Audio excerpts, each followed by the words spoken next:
بسم الله الرحمن الرحيم الحمد لله رب العالمين والصلاة والسلام على أشرف المرسلين وخير الخلق أجمعين أبي القاسم محمد وآل بيته الطيبين الطاهرين المعصومين المنتجبين الذين أذهب الله عنهم الرجس وطهرهم تطهيرا. صلوا على محمد وآل محمد. اللهم صل على محمد وآل محمد. Continuing from yesterday's lecture, today we want to talk about the construction of society. Obviously, the construction of society didn't just come about by itself. It wasn't something which came of no existence. There had to be some form of ideologies, some thinkers who took their time to construct how we as individuals act. Now, it's inevitable when we look at any time of history, in the history of mankind, we find that there has always been this sea called society, which in a way has a direct impact on how we act and how we react, what we expect from others and what's expected from us.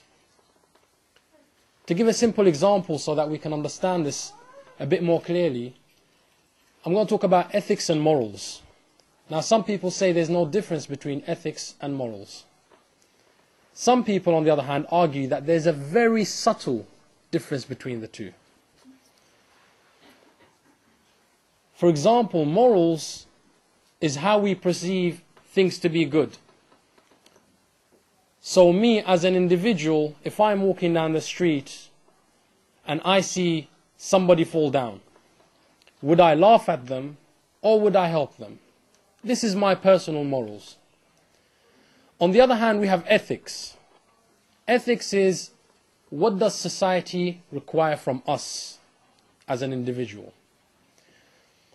So we have somebody who is a lawyer.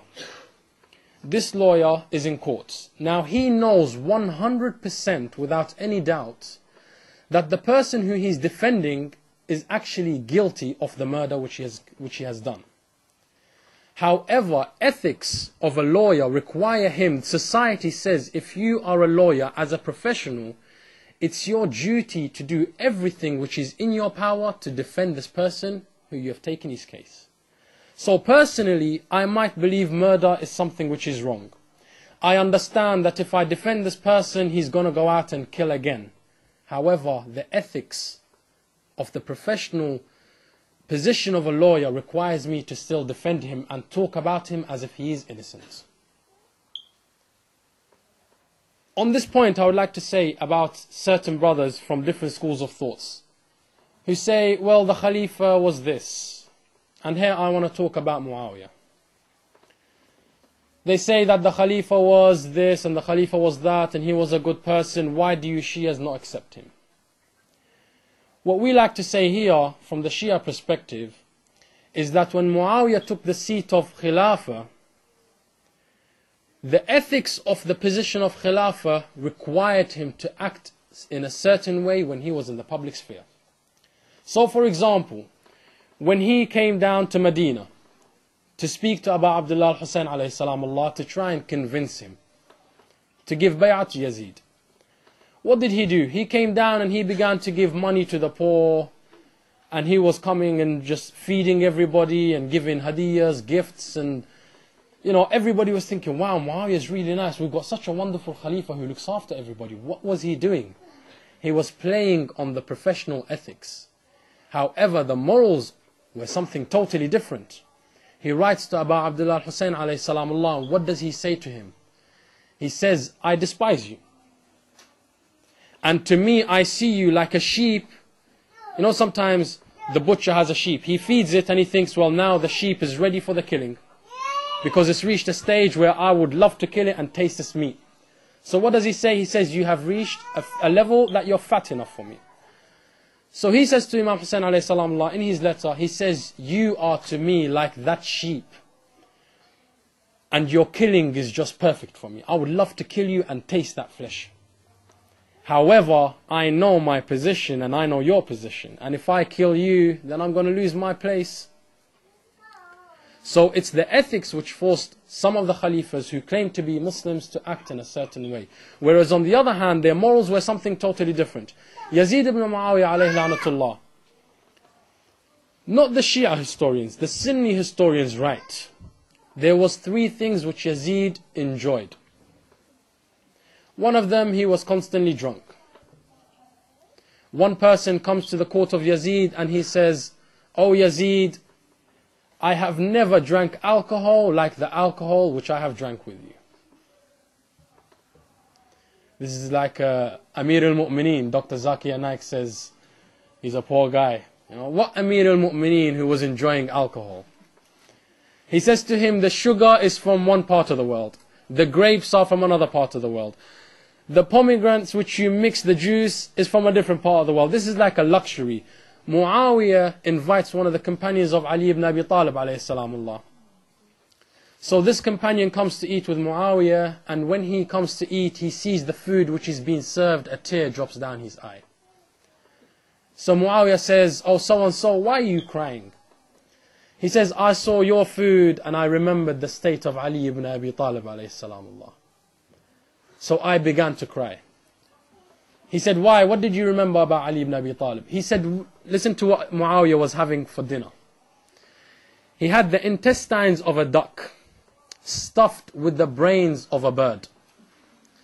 Now you can imagine how many birds, how small is the brain of a bird? How many birds were hunted to only have their brains stuffed in what? The intestines of a duck. So look at the luxury. This is something where you're going to go to France, like in a luxurious, bourgeoisie restaurant, where you're going to be paying, the bill will come out to be about 2,000, 5,000, Muawiyah was having this kind of food. So this man remembered Ali ibn Abi Talib. He said, "I remembered it was the harsh bread which he used to have.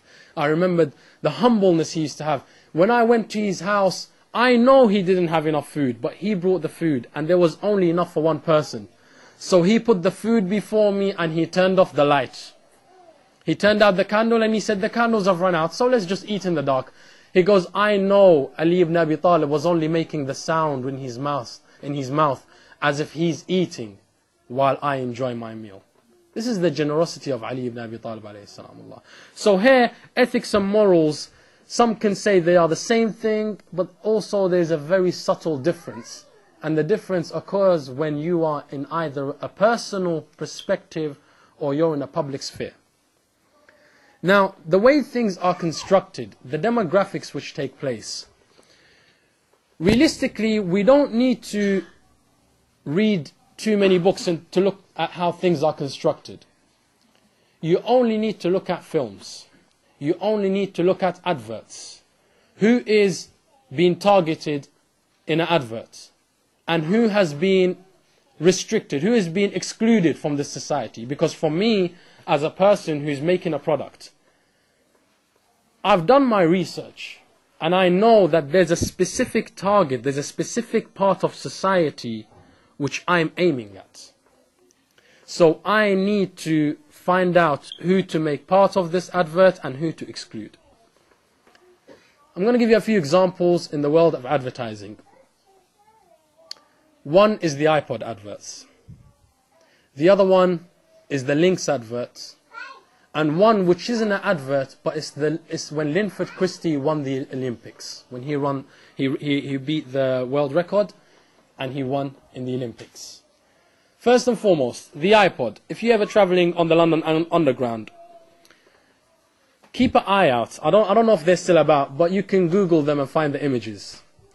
You will see that when you're in areas where let's say the majority of the people are not white upper class, the majority are black people who are considered in this society as not